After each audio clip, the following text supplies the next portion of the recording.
Hello दोस्तों, आज हम अपनी स्टोरी पढ़ेंगे चालाक बंदर। एक मूल कहानी में एक चतुर बंदर के साथ रोमांचक साहसिक कार्य में हमारे साथ जुड़े। इस मजेदार और आकर्षक कहानी में देखें कि कैसे चतुर बंदर अपने वन मित्रों को मात देते हैं और चुनौतियों पर विजय प्राप्त करता है। लाइक, कमेंट और अपने दोस्तों के साथ साझा करना याद रखें। एक घने हरे भरे जंगल में कवि नाम का एक चालाक और चतुर बंदर रहता था। वह अपनी चतुर चालाकों और मजाकिया हरकतों के लिए दूर दूर तक जाना जाता था। कवि के अपने वन मित्रों के साथ मजाक करने के विभिन्न दृश्यों को कांटे जैसे फूल चुराना और उन्हें छुपाना, बेलों को बांधकर फंसाना और शरारत से हंसाना। कवि की शरारतें हानि रहित थीं, लेकिन अक्सर उनके दोस्तों को हैरान और निराशा कर देती थी। कवि द्वारा झरने के चारों ओर एकत्रित जानवरों के एक समूह को देखने का दृश्य एक दिन राजसी झरने के पास एक सभा आयोजित की गई थी।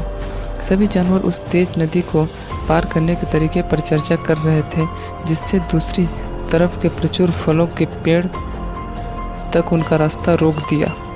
विभिन्न जानवर विचार सुनाते हैं, लेकिन कोई भी व्यवहार नहीं लगाता। कवि दूर से चुपचाप देखता रहा।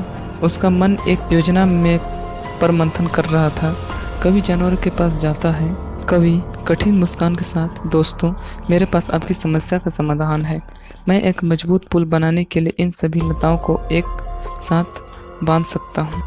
तभी गिलहरी ने कहा, गिलहरी, क्या तुम्हें यकीन है कवि? हमने बहुत सी चीज़ें अपनाई हैं और कुछ भी काम नहीं आया। कवि, मुझ पर विश्वास करो, मैंने नदी के प्रवाह को ध्यान से देखा है। यह योजना काम करेगी। जानवर अनिच्छा से सहमत होते हैं। कवि ने कुशलता से लताओं को एक साथ बांध दिया, जिससे एक मजबूत पुल बन गया।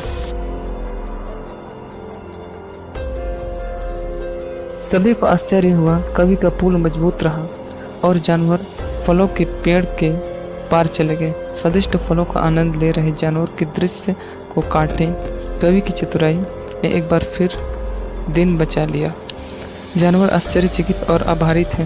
अपने चतुर विचारों से अन्य जानवरों की मदद करने वाले कवि के संक्षिप्त दृश्य। समय के साथ कवि ने अपने दोस्तों को विभिन्न चुनौतियों को हल करने में मदद करने के लिए अपनी चालाकी का इस्तेमाल किया।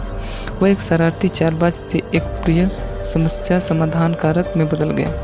अंतिम दृश्य में कवि एक शाखा पर बैठा संतुष्ट दिख रहा था, और इसलिए चतुर बंदर कवि ने सभी को दिखाया कि बुद्धि और बुद्धि का उपयोग अधिक अच्छे के लिए